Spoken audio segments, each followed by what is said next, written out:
बेटा पिछले वीडियो में हमने ट्रांसफार्मर के आपको प्रकार बताए थे। तो ट्रांसफार्मर दो प्रकार का बताया था मैंने। नंबर एक उच्चाई ट्रांसफार्मर, नंबर दो अपचाई ट्रांसफार्मर। उच्चाई ट्रांसफार्मर को इंग्लिश में स्टेप अप ट्रांसफार्मर कहते हैं, जिसमें NS greater than NP, BS greater than BP, IP greater than IS और स्मॉल r ग्रेटर देन 1 ये था। और अपचाई ट्रांसफार्मर में जस्ट उसका उल्टा होता है, NP greater than NS, BP greater than BS, IS greater than IP और स्मॉल r लेस देन 1। तो ये होता है। अब हम इसके बाद बात करते हैं कि आदर्श ट्रांसफार्मर की। वहां हमने परिणाम अनुपात भी निकाल दिया था पीछे। तो एक आदर्श ट्रांसफार्मर क्या है कि ऐसा ट्रांसफार्मर जिसमें प्राथमिक कुंडली, दो कुंडलियां होती हैं, प्राथमिक कुंडली में ऊर्जा, द्वितीय कुंडली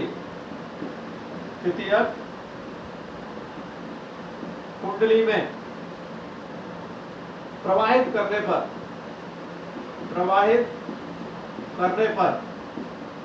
प्राथमिक कुंडली से ऊर्जा द्वितीय कुंडली में प्रवाहित करने पर क्या होता है, ऊर्जा की हानि नहीं होती। ऊर्जा की हानि नहीं होती है।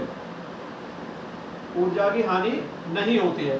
अब ऊर्जा की इसमें क्या है, हानि नहीं हो रही, ठीक है। अब ऊर्जा की हानि नहीं होती तो ऐसा ट्रांसफार्मर आदर्श ट्रांसफार्मर कहलाता है। तथा इसमें जो है जो हमारी प्राथमिक कुंडली की जो शक्ति है और उससे द्वितीय कुंडली है उसमें जो शक्ति है उसका मान हमेशा बराबर होता है। इसमें प्राथमिक कुंडली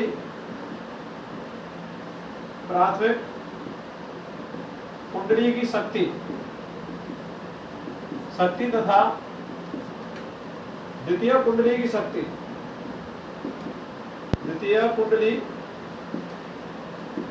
शक्ति बराबर या समान कैसे होती है, बराबर या समान होती है, ठीक है। बराबर या क्या होती है, समान। अर्थात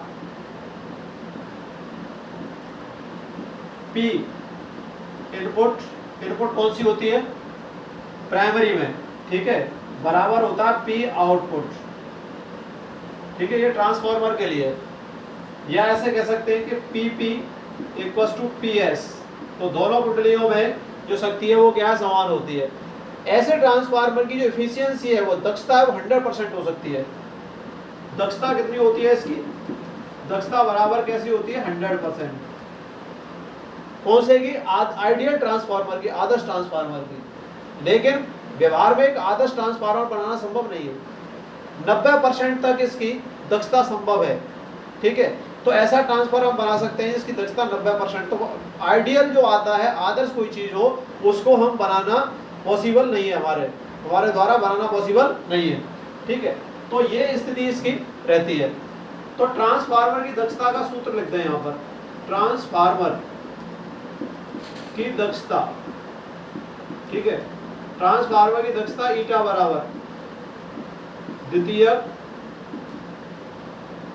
कुंडली से प्राप्त शक्ति, द्वितीय कुंडली से प्राप्त शक्ति बटे प्राथमिक कुंडली से निवेशी शक्ति। कौन सी शक्ति बेटा, निवेशी शक्ति, ठीक है ना। निवेशी मतलब है इनपुट शक्ति इनटू क्या करते हैं यहाँ पर, 100%। यह ट्रांसफार्मर की दक्षता ईटा बराबर द्वितीय कुंडली से प्राप्त शक्ति बटे प्राथमिक कुंडली से निवेशी शक्ति इनटू 100%। ये इसकी क्या होती है, एफिशिएंसी होती है, दक्षता होती है। आदर्श ट्रांसफार्मर की दक्षता 100% हो सकती है, लेकिन व्यवहार में ऐसा कोई ट्रांसफार्मर संभव नहीं है जिसकी दक्षता 100% हो। और हमेशा ट्रांसफार्मर में ऊर्जा हानि तो जरूर होती है। तो ऊर्जा हानि किस प्रकार होती है, तो इसमें हम उसकी हानियों का एक्सप्लेनेशन करेंगे, ठीक है। तो मैंने यहाँ एक आदर्श ट्रांसफार्मर की बात बताई, ऐसा ट्रांसफार्मर जिसमें प्राथमिक कुंडली से ऊर्जा द्वितीय कुंडली में प्रवाहित करने पर ऊर्जा की हानि नहीं होती है। इसमें प्राथमिक कुंडली की शक्ति तथा द्वितीय कुंडली की शक्ति बराबर या समान होती है। अर्थात P इनपुट बराबर P आउटपुट, PP बराबर PS, दक्षता बराबर 100%। तो ट्रांसफार्मर की दक्षता E बराबर द्वितीय कुंडली से प्राप्त शक्ति बटे प्राथमिक कुंडली से निवेशी शक्ति इंटू 100%। ये दक्षता का सूत्र आया। ट्रांसफार्मर में ऊर्जा हानि। ट्रांसफार्मर में ऊर्जा हानि कितनी होती है वो ये देखते हैं। नंबर 1 ताम्र हानि। ताम्र मतलब तांबे की हानि। तो ताम्र हानि क्या होती है ये हमें बतानी है। देखिए ताम्र हानि का मतलब क्या है कि ट्रांसफार्मर में हमने कहा था कि आपसे कितनी कुंडलियां होती हैं, 2 प्रकार की कुंडलियां होती हैं। 2 होती है, नंबर 1 प्राथमिक कुंडली और नंबर 2 द्वितीय कुंडली। तो प्राथमिक कुंडली और द्वितीय कुंडली दोनों किसकी बनाई जाती है? तांबे की बनाई जाती है। और तांबे की बनाई जाती है तो इनका प्रतिरोध बहुत अल्प होता है, लेकिन हम ये नहीं कह सकते कि इनका प्रतिरोध शून्य है।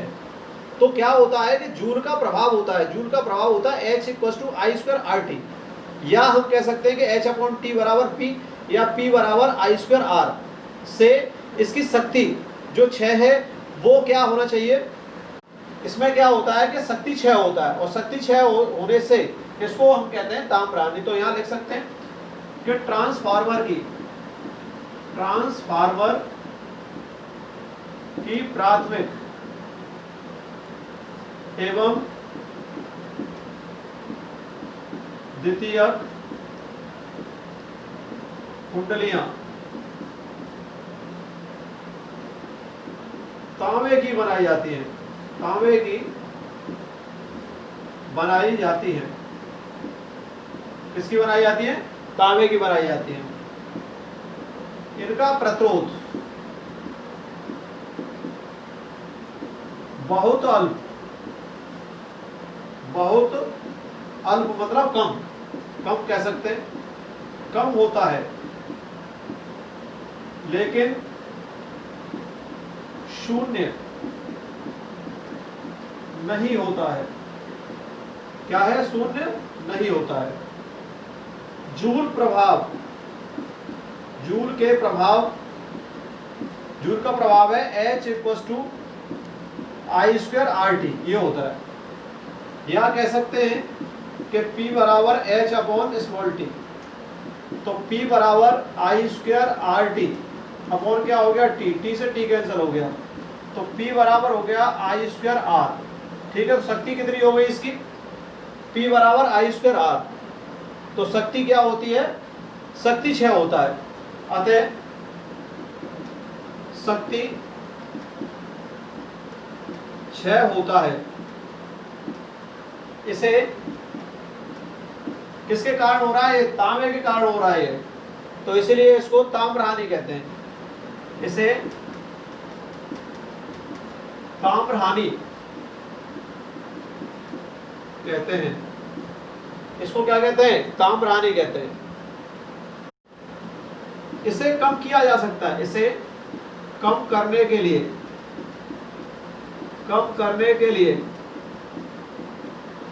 तांबे के मोटे तारों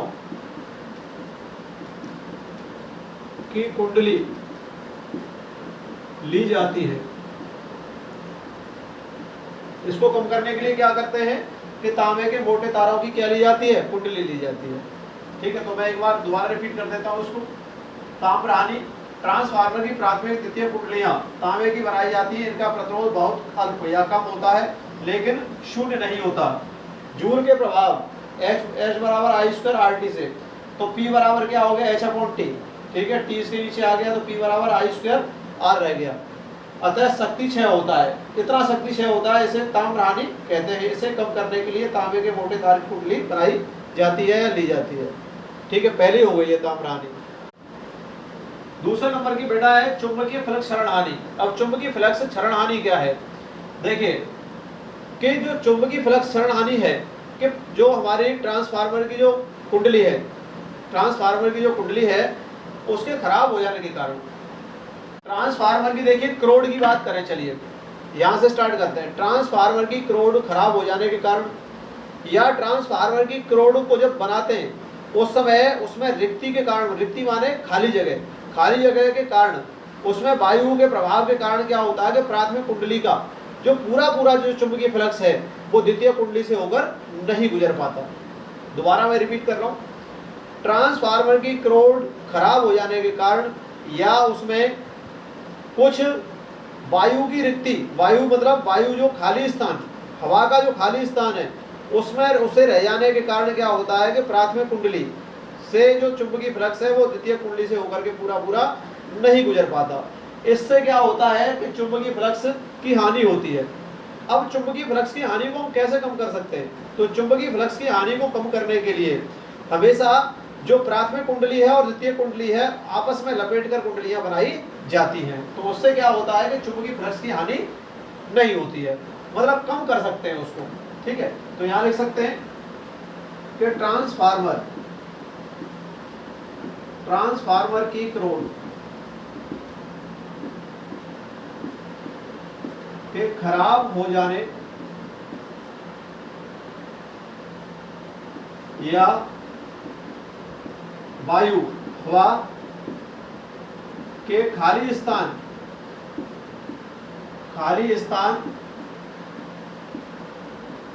में रह जाने के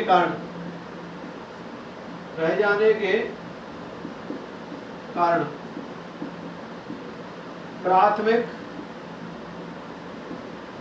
कुंडली का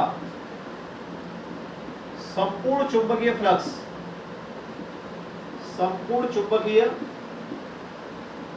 फ्लक्स द्वितीयक कुंडली से होकर नहीं गुजर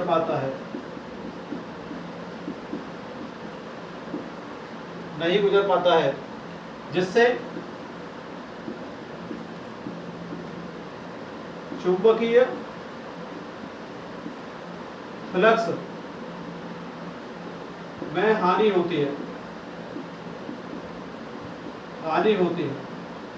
इसे कम करने के लिए हमेशा हानियों को कम कर सकते हैं, आप पूरी तरीके से उसको रिड्यूस नहीं कर सकते। आप इसे कम करने के लिए प्राथमिक कुंडली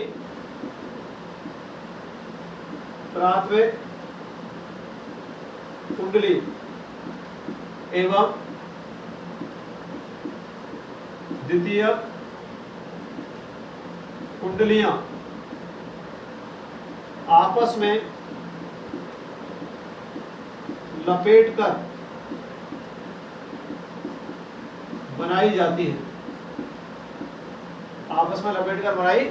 है। तो मैंने कहा कि ट्रांसफार्मर की क्रोड के खराब हो जाने या वायु के खाली स्थान में रह जाने के कारण प्राथमिक कुंडली का संपूर्ण चुंबकीय फ्लक्स द्वितीय कुंडली से होकर नहीं गुजर पाता है, जिससे चुंबकीय फ्लक्स में हानि होती है। इसे कम करने के लिए प्राथमिक कुंडली और द्वितीय कुंडलियां आपस में लपेटकर बनाई जाती है। तो इससे क्या है कि चुंबकीय फ्लक्स क्षण हानि को कम किया जा सकता है। ठीक है, ये 2 पॉइंट हो गए। तीसरा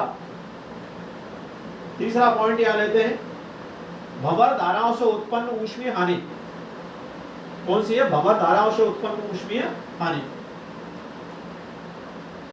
ट्रांसफार्मर में क्या होता है कि भंवर धाराएं कैसे उत्पन्न होती हैं कि जो ट्रांसफार्मर है उसमें जो प्रत्यावर्ती बोलता प्रेरित होती है, और प्रत्यावर्ती बोलता प्रेरित होने के कारण उसमें क्या उत्पन्न हो जाती है? भंवर धारा उत्पन्न हो जाती है, जो कि जल में उत्पन्न होने वाली धाराओं के समान चक्करदार होती हैं। इन धाराओं को भंवर धाराएं कहते हैं, जिससे ऊष्मीय हानि होती है। तो ऊष्मीय हानि को हम कम करने के लिए क्या करते हैं कि भंवर धाराओं से उत्पन्न ऊष्मीय हानि को कम करने के लिए हमेशा एक नरम लोहे की पटलित क्रोड बनाई जाती है, जिससे क्या है कि भंवर धारा से उत्पन्न ऊष्मीय हानि को रोका जा सके। तो यहां पर देखें तो लिख सकते हैं कि प्रत्यावर्ती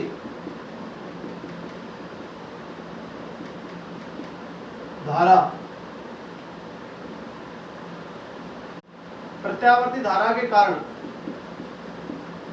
विद्युत फ्लक्स के मान में आवर्ती रूप से परिवर्तन होता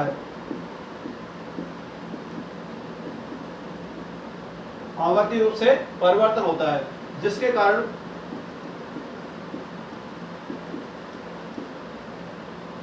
परिपथ में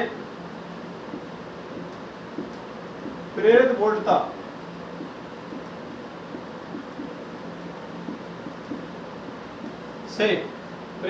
से भंवर धाराएं उत्पन्न हो जाती हैं। भंवर धाराएं उत्पन्न हो जाती हैं। भंवर धारा उत्पन्न हो जाती है। इनसे ट्रांसफार्मर में ऊष्मीय हानि होती है। ट्रांसफार्मर में ऊष्मीय हानि होती है। इसे कम करने के लिए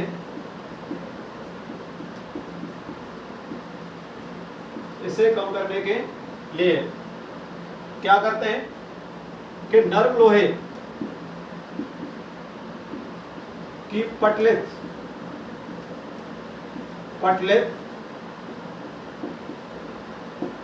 करोड़ बनाई जाती है। क्या बनाई जाती है? नर्म लोहे की पटलित करोड़ बनाई जाती है, जिससे भंवर धाराओं की ऊष्मीय हानि को कम किया जा सके।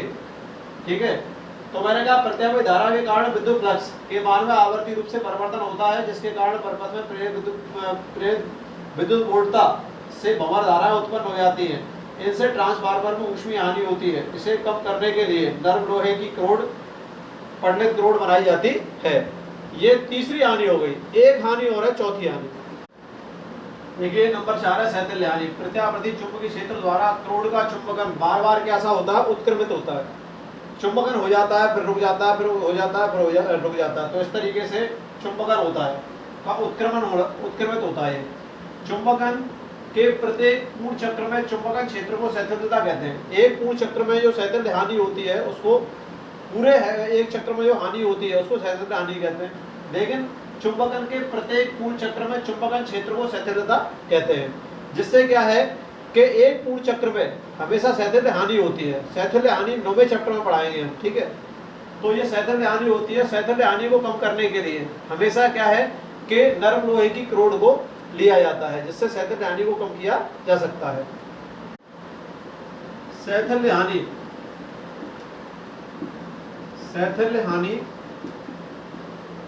को कम करने के लिए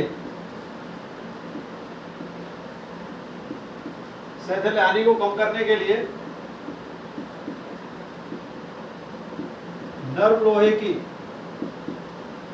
करोड़ ली जाती है। कि क्या ली जाता है? नर्म लोहे की करोड़ ली जाती है, जिसका शैथिल्य क्षेत्रफल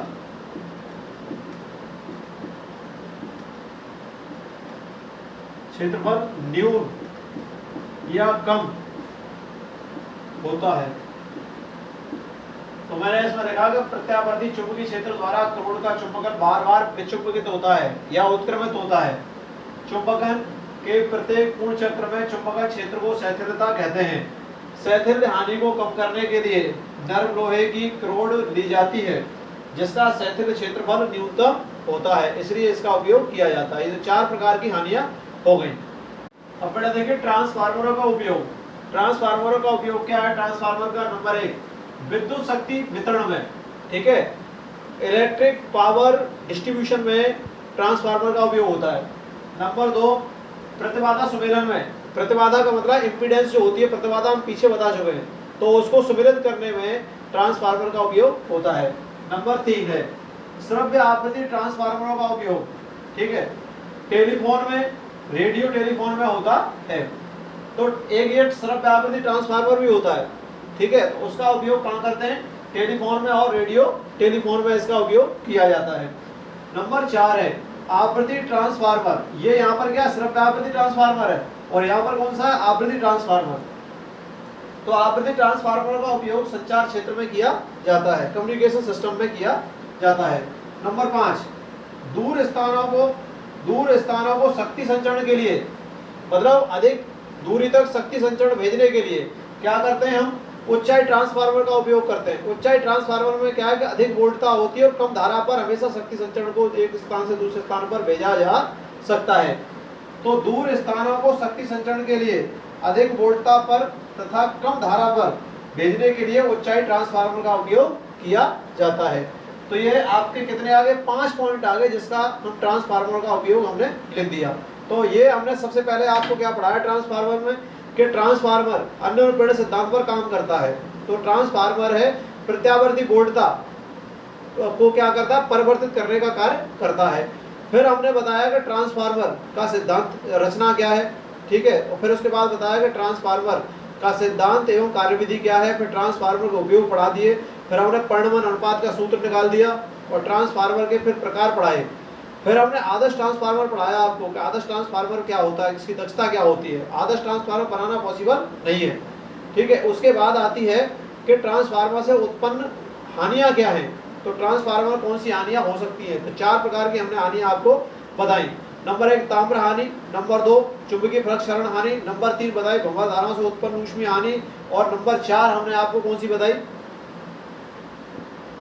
चौथे नंबर की हमने आपको बताई शैथिल्य हानि। इसके बाद हमने क्या बताया, टॉपिक है ट्रांसफार्मर के उपयोग। तो ट्रांसफार्मर के कहाँ उपयोग होते हैं और कैसे कैसे ट्रांसफार्मर होते हैं, तो हमने इसके 5 उपयोग आपको लिखवा दिए, ठीक है। तो ये पूरा ये ट्रांसफार्मर टॉपिक 2 वीडियो में फिनिश हो पाया है, ठीक है। तो आप ये ध्यान रखें कि आगे 2 एग्जाम्पल और रहने, फिर इसके बाद हम एक्सरसाइज पर चलेंगे, ठीक है। तो हम उसके पहले हम एग्जाम्पल सॉल्व कराएंगे, उसके बाद हम एक्सरसाइज के 2 हमने न्यूमेरिकल सॉल्व करा रखे हैं आपको, उसके बाद हम एक्सरसाइज के न्यूमेरिकल सॉल्व कराएंगे, फिर चैप्टर नंबर 9 लेंगे, ठीक है। तो ठीक है बेटा, थैंक्स।